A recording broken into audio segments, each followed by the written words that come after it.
میں ثواب کی خاطر ثواب کی خاطر محمد اور آل محمد پر صلوات بھیجتا ہوں، ٹھیک ٹھاک ثواب کی لالچ میں، چونکہ رسول خدا نے فرمایا ہے کہ جو فرشتے آسمان کے وہ دنیا بھر میں برسنے والی بارش کے قطروں کو گنتے ہیں، وہ بارش کے قطروں کو گن لیتے ہیں، مگر محمد اور آل محمد پر صلوات کا اجر اور جو ثواب ہے اس کا وہ حساب کتاب نہیں رکھ سکتے۔ یہ کوئی ناپسندیدہ عمل نہیں ہے۔ امیر المومنین کے فضائل کو بیان کرنے کا بھی ثواب ہے، سننے کا بھی ثواب ہے، مطالعہ کرنے کا بھی ثواب ہے، لکھنے کا بھی ثواب ہے۔ اسی لالچ میں کہ خدا مجھے ثواب دے گا، میں میرے انہی کے فضائل کو بیان کرتا ہوں، علی کے فضائل کو سنتا ہوں، علی کے فضائل کا مطالعہ کرتا ہوں، علی کے فضائل کو تحریر میں لاتا ہوں۔ یہ کوئی ناپسندیدہ عمل نہیں ہے۔ اللہ تعالیٰ نے قرآن مجید کے اندر ثواب کی خاطر، جنت کی خاطر عبادت کرنے والے کی بھی تعریف کی ہے، حوصلہ افزائی کی ہے، اور آتش جہنم سے بچنے کی خاطر عبادت کرنے والے کی بھی اللہ تعالیٰ نے حوصلہ افزائی کی ہے۔ معصوم سے پوچھا گیا ہے کہ کیا کریں کہ جس کے نتیجے میں جنت میں جائیں؟ انہوں نے کبھی یہ نہیں کہا وہ اللہ کو عبادت کا اہل سمجھ کے عبادت کرو، ان جنت کی چکروں میں نہ پڑو، نہیں بتایا ہے یہ کرو تو جنت میں جاؤ گے۔ بڑی پیاری حدیث ہے۔ اعرابی نے رسول خدا صلی اللہ علیہ وسلم کی خدمت میں آ کے عرض کیا، اللہم صلی اللہ محمد وآل محمد، یا رسول اللہ علمنی۔ اس کو اگر ہم کہیں نا، یہ دنیا اور آخرت دونوں کی سعادت کی کنجی ہے، سعادت الدارین، دنیا اور آخرت دونوں کی سعادت کی کنجی اگر اس حدیث کا نام رکھیں تو بیجا نہیں ہوگا۔ عرض کیا علمنی عملا اذا عملتہ احبنی اللہ واحبنی المخلوق۔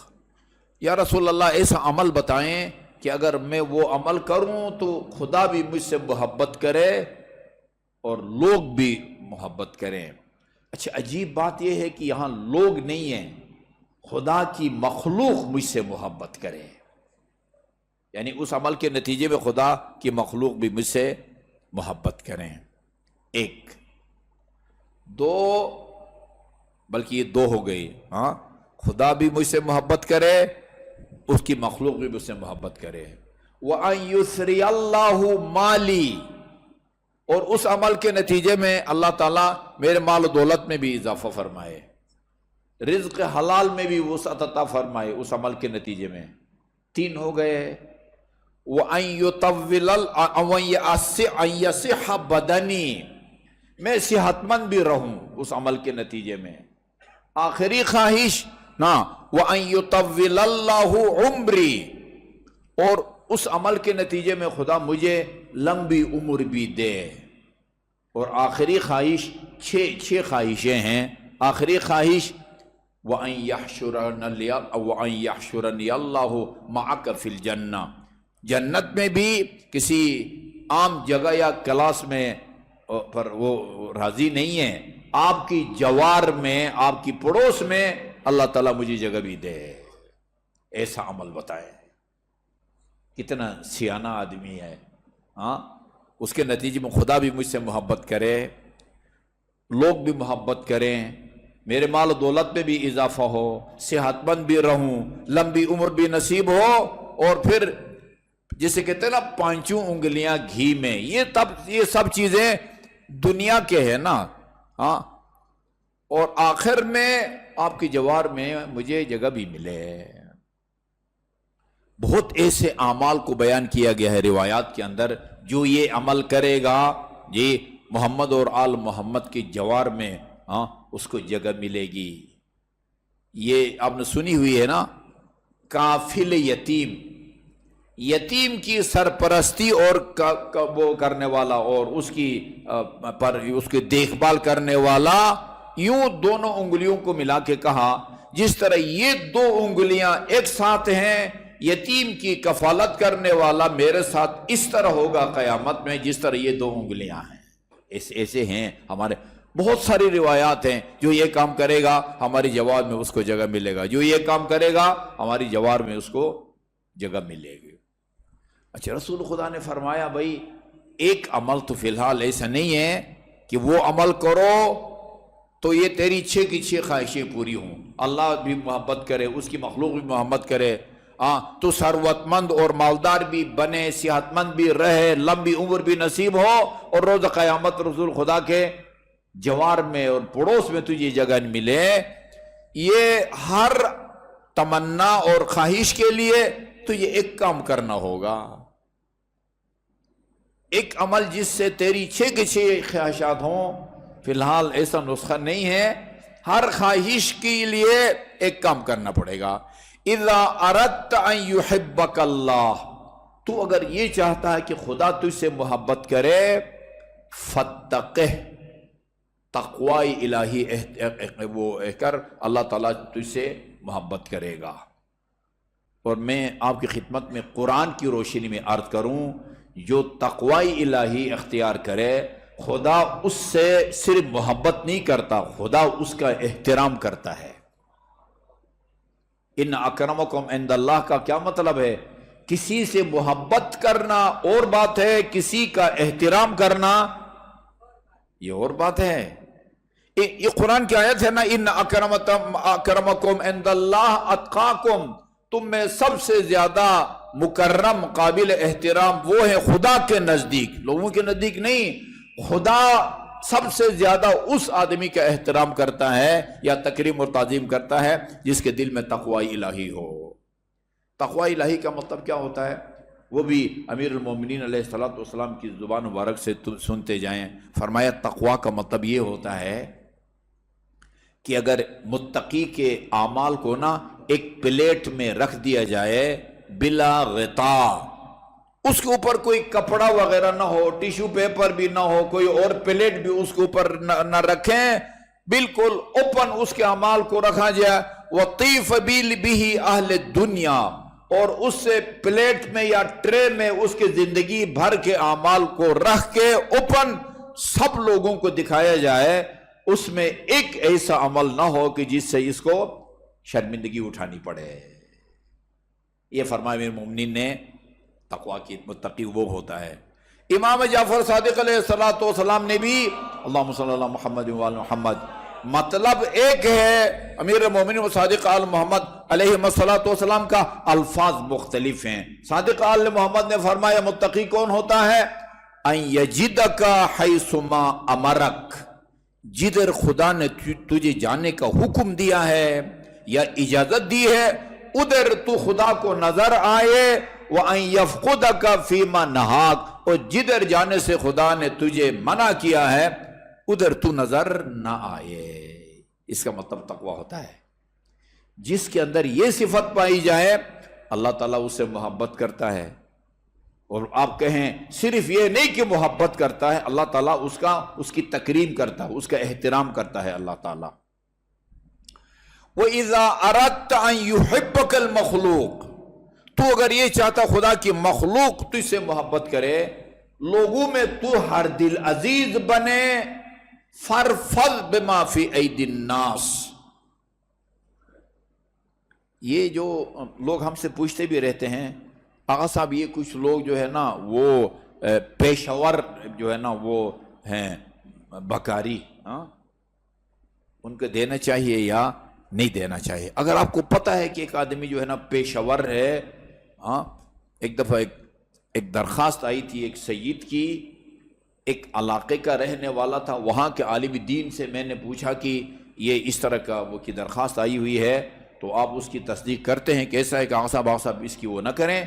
اس نے سپیشل 2 شناختی کارڈ بنوائے ہوئے ہیں، وہ اسی کام کے لیے نا، یعنی جو پیشور جو بکاری ہوتا مانگنے والا، اس کو لوگ پسند نہیں کرتے، اس کو لوگ پسند نہیں کرتے یہاں۔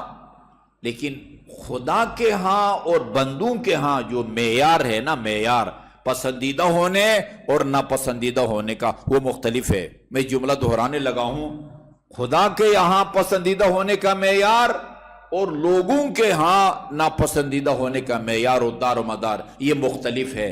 لوگوں کے ہاں جو بار بار کسی سے مانگے، پیشور جو ہے نا وہ سوالی ہو، مانگنے والا ہو، لوگ اس کو پسند نہیں کرتے۔ آپ کسی سے قرض مانگیں، وہ معذرت کرے، دوسری دفعہ مارے، تیسری دفعہ مانگیں گے تو اس کی طرف سے رد عمل جو ہے وہ شدید ہوگا۔ ہو سکتا ہے ایک مرحلہ آئے کہ کوئی توہین آمیز جملہ بھی جو ہے نا وہ بول دے، یار جان چھوڑو، ایک دفعہ میں نے معذرت کر دی ہے، سوری کر دیا ہے۔ ہاں، بندے کا مزاج ایسا ہے۔ خدا جو ہے نا، روایات کا مضمون ہے، خدا جو پیشور قسم کے وہ سوالی ہوتے ہیں نا، ان سے محبت کرتا ہے۔ ان اللہ یحب الحاح الملحین۔ الحاح ایک آدمی پیچھے پڑ جانے کو ایک لفظ ہے، دوسرے الفاظ وہ مطلب ادا نہیں کر سکتے۔ میں آج دیکھوں گا، پتہ نہیں وہ اردو میں یہ لفظ استعمال ہوتا ہے یا نہیں ہوتا، پنجابی میں یقیناً ہوتا ہے، لیچڑ۔ اللہ تعالیٰ لیچڑ آدمی سے جو کو دوست رکھتا ہے۔ ایک مرتبہ خدا کی بارگاہ میں گئے، دعا قبول نہیں ہوئی، آپ مایوس نہ ہو، مانگو، فرمایا اس وقت تک مانگو، دروازہ کھٹکھٹاتے رہو جب تک نہ کھلے۔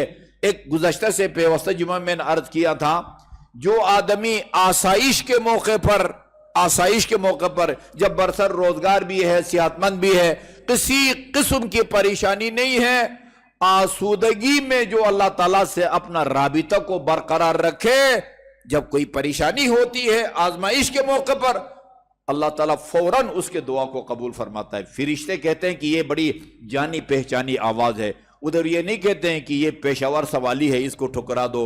بندے پیشور کو ٹھکرا دیتے ہیں، اللہ پیشور کا استقبال کرتا ہے۔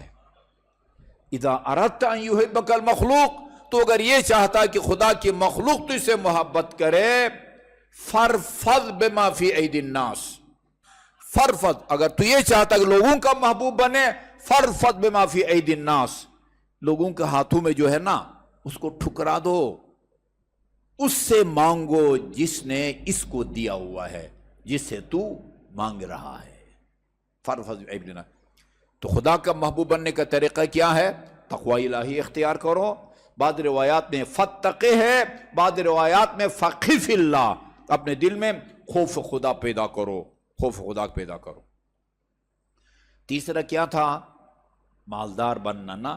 وَإِذَا أَرَدْتَ أَن يُسْرِيَ اللَّهُ مَالَكَ، تو اگر یہ چاہتا کہ اللہ تعالیٰ میرے مال و دولت میں اضافہ فرمائے، اس کا طریقہ یہ ہے، فَزَكِّهْ، آزما کے دیکھو، آزما کے نتیجہ حاصل کرنے والوں نے ہمیں بتایا ہے، اپنے مال کی زکوٰۃ ادا کرو، زکوٰۃ کی ادائیگی کے نتیجے میں اللہ تعالیٰ تمہارے مال و دولت میں اضافہ فرمائے گا۔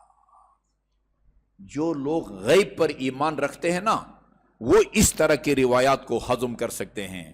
جو غیب پر ایمان نہیں رکھتا، وہ کہتا ہے کہ وہ یہی کہے گا کہ بھئی دوں گا تو میں متاثر ہوں گا، دوں گا تو میرے مال و دولت میں کمی ہوگی۔ لیکن جس کو خدا اور رسول اور امام پر اعتبار ہو، وہ اس کے ایمان کا حصہ ہے کہ دوں گا تو اسی دنیا میں کئی گنا اللہ تعالیٰ لوٹا دے گا۔ یہ امیر مومنین کا فرمان ہے نہج البلاغہ میں، اذا املقتم فتاجروا اللہ بالصدقہ۔ املاق تنگ دستی کو کہتے ہیں۔ تو امیر بننے کا نسخہ بتا رہے ہیں امیر المومنین، بے روزگاری کو دور کرنے کا نسخہ بتا رہے ہیں، اذا املقتم فتاجروا اللہ بالصدقہ، جب تم غریب ہو، بے روزگار ہو، صدقہ دے کے خدا سے تجارت کرنا شروع کر دو۔ اللہ ایسا پارٹنر ہے جو کبھی آپ کو دھوکہ نہیں دے سکتا۔ اذا املقتم فتاجروا اللہ بالصدقہ، جب غریب ہو، ضروری نہیں ہوتا ہزاروں میں آپ صدقہ دے دیں، یا سینکڑوں میں نہیں، حسب توفیق۔ 10 کا نوٹ بھی میرے دوست صدقہ ہے، 100 کا نوٹ بھی صدقہ ہے، 500 کا نوٹ بھی صدقہ ہے، اور 10 کا نوٹ بھی صدقہ ہے۔ اذا اردت ان یسری اللہ مالک فزکہ، اپنے مال کی زکوٰۃ ادا کر، زکوٰۃ ادا کر، خمس ادا کر۔ یہ چند سال پہلے کی بات ہے، حج کے موقع پر مجھ سے ایک حاجی نے کہا، اٹک سے آیا ہوا تھا، میرے پاس کمرے میں آ کے تنہائی میں کہا، آغا صاحب میں ایک بات آپ سے کرنا چاہتا ہوں، یہ کہیں ریاکاری اور دکھاوے میں تو نہیں آئے گی یہ بات؟ میں نے کہا کون سی بات؟ کہا کہ میں خمس پہلے نہیں دیتا تھا، میں نے خمس دینا شروع کیا، میرے کاروبار وہی ہے، لیکن خمس دینے کے بعد جتنا مجھے پرافٹ ہو رہا ہے، منافع ہو رہا ہے، خمس دینے سے پہلے میری آمدنی جو ہے نا اتنا پرافٹ یا منافع نہیں ہوتا تھا۔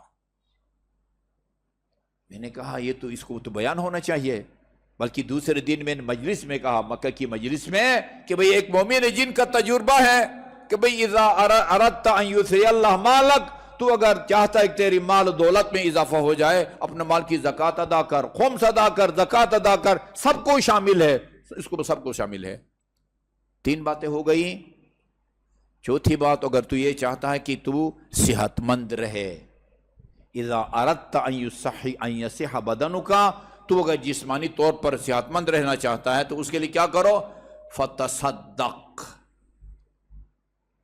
موت کے منہ سے نکالتا ہے میرے بزرگوں اور عزیزوں، یہ صدقہ جو ہے نا انسان کو موت کے منہ سے نکالتا ہے، فتصدق، اس کے نتیجے میں تو صحت مند رہے گا۔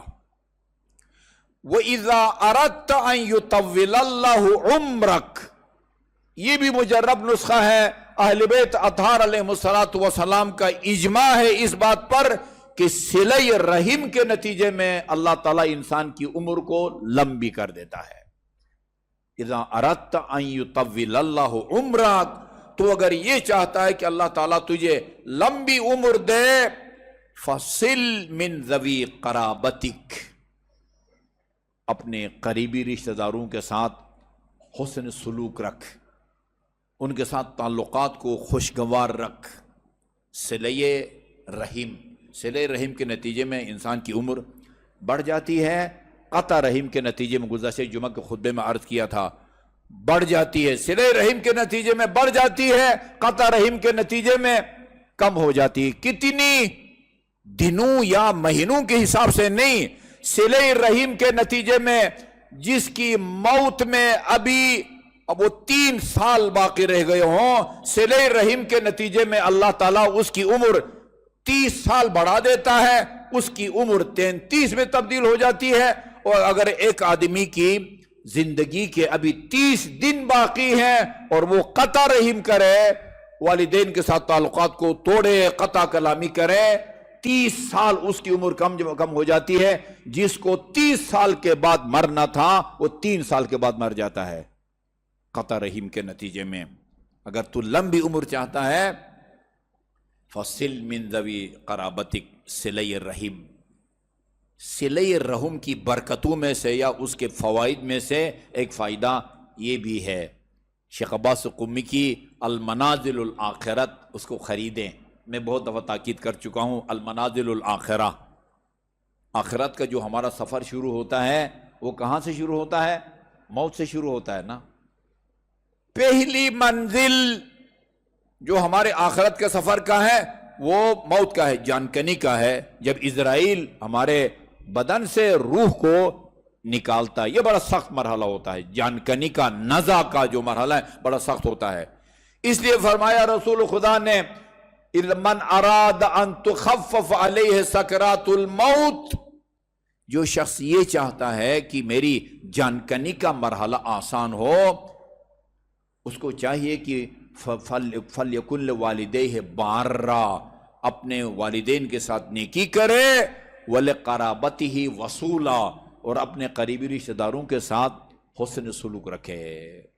عمر بھی لمبی ہو جاتی ہے، اور اس کے علاوہ یہ سکرات الموت، جان کنی کا مرحلہ بھی آسان ہو جاتا ہے۔ آخری خواہش ہے تو روز قیامت ہمارے جوار میں آنا چاہتا ہے، اذا اردت ان یحشرک اللہ معی فی الجنہ، تو اگر میرے پڑوس میں جنت میں آنا چاہتا ہے، فَأَطِّلْ، یہ ایک سے زیادہ روایات کا مضمون ہے، فَأَطِّلْ مِن سُجُودِک، جب نماز پڑھو نا تو اپنے سجدے کو طول دو۔